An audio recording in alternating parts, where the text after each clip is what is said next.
அப்ப அந்த நிகழ்ச்சி ஆரம்பிக்க போறதுக்கு முன்னாடி 5-6 அமைச்சர்கள் முன் வரிசையில இருக்கிறாங்க. உடனே அறிவிப்பாளர் சொல்றாரு, இந்த நிகழ்ச்சிக்கு முதல் அமைச்சர் அவர்களை நான் வருக வருக என வரவேற்கிறேன் அப்படின்னு சொல்றாரு. ஆக்சுவலா அவர் முதலமைச்சர் இல்ல, முதல்ல உட்கார்ந்து இருக்கிறதுனால அவர் முதலமைச்சர் இல்ல. என்ன, முதலமைச்சராக இருந்தா மட்டும்தான் அவர் முதலமைச்சரே தவிர எத்தனை அமைச்சர்கள் இருந்தாலும் அத்தனை அமைச்சர்களும் முதலமைச்சர்கள் ஆக மாட்டார்கள்.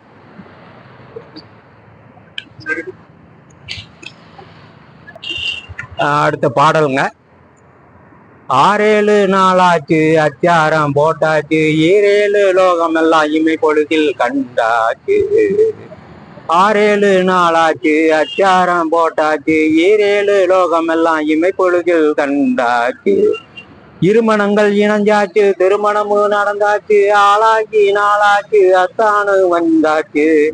37 வயசாச்சு, முழுமதிதான் முகமாச்சு.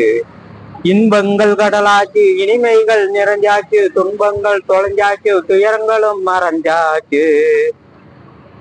6-7 நாளாச்சு அச்சாரம் போட்டாச்சு, 7 லோகம் எல்லாம் இமை பொழுதில் கண்டாச்சு. கண்ணால பேசுறா, தன்னால நகைக்கிறா, முத்தாரம் பல்லாச்சு, முல்லைச்சரம் சொல்லாச்சு. நாணம் பாரு செந்தூரமா, நடந்ததெல்லாம் மறந்துருமா, முழுகாம இருந்தாச்சு. 300 நாளாச்சு, முத்தெடுக்கும் நாளாச்சு, முத்து பிள்ளை பிறந்தாச்சு. 6-7 நாளாச்சு அச்சாரம் போட்டாச்சு, 7 லோகம் எல்லாம் இமை பொழுதில் கண்டாச்சு. இருமணங்கள் இணைஞ்சாச்சு, திருமணமும் நடந்தாச்சு, ஆளாக்கி நாளாச்சு அத்தானு வந்தாச்சு. முத்தெடுக்கு நாளாச்சு, முத்து பிள்ளை பிறந்தாச்சு.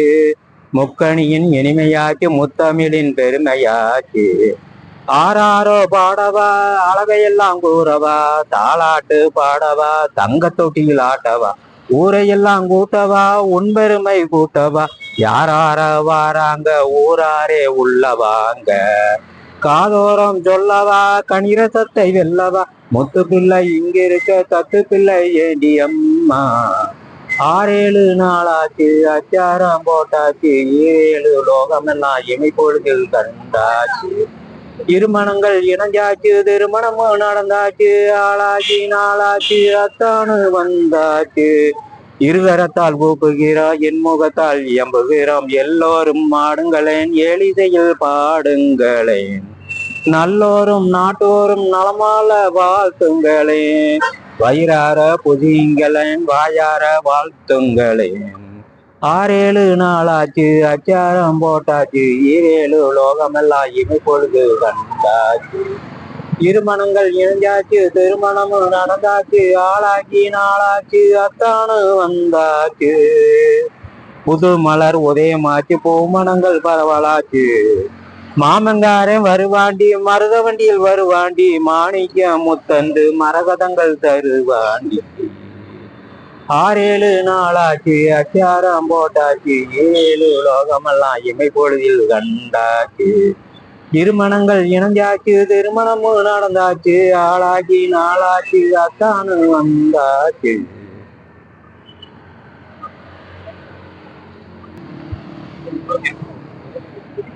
கலந்த பணிகள் கலந்துக்கிட்டோம், கல்யாணம் பண்ணிக்கிட்டோம், குழந்தை ஒன்ன பெற்றுக்கிட்டோம், கொடி வாழ கத்துக்கிட்டோம். நாங்க கலந்த பணிகள் கலந்துக்கிட்டோம், கல்யாணம் பண்ணிக்கிட்டோம், குழந்தை ஒன்ன பெற்றுக்கிட்டோம், கொடி வாழ கத்துக்கிட்டோம்.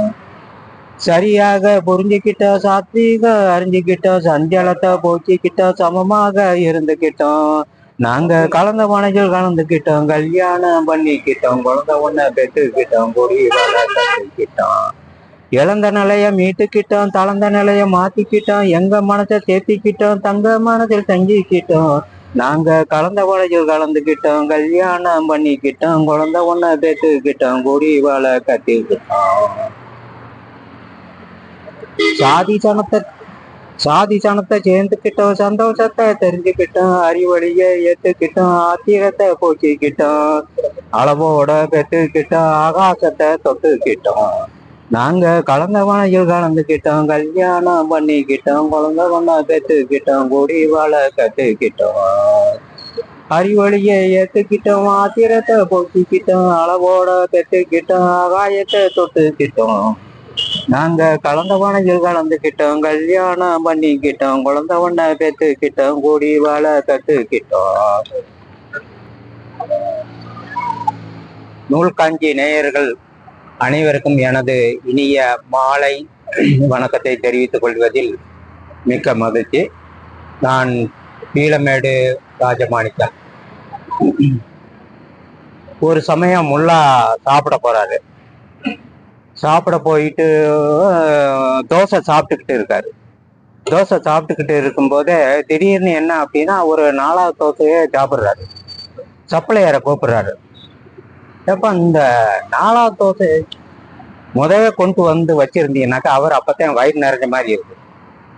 இந்த தோசையை நீ முதவே வச்சிருந்தீங்கன்னாக்க நான் 3 தோசையை மிச்சப்படுத்தி இருப்பேனே அப்படிங்கிறார். அது நகைச்சுவைக்காக உள்ளதுதானே தவிர வேற ஒன்றும் இல்லை. இந்த 4வது தோசை வச்சிருந்தா 3 தோசை எனக்கு மிச்சமாயி இருக்குமே அப்படிங்கிறார்.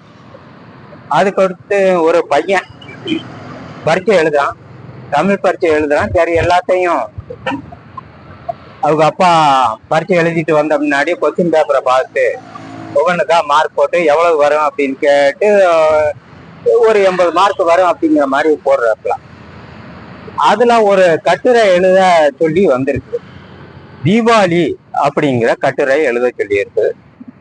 பையன்கிட்ட கேட்கிறாப்புல, தீபாவளி எழுதிட்டியான்னு கேட்கிறாப்புல. எழுதியாச்சு அப்படின்னு சொன்ன முன்னாடிதான் இவர் 80 மார்க் அப்படின்னு சொல்லி கால்குலேட் பண்றாரு.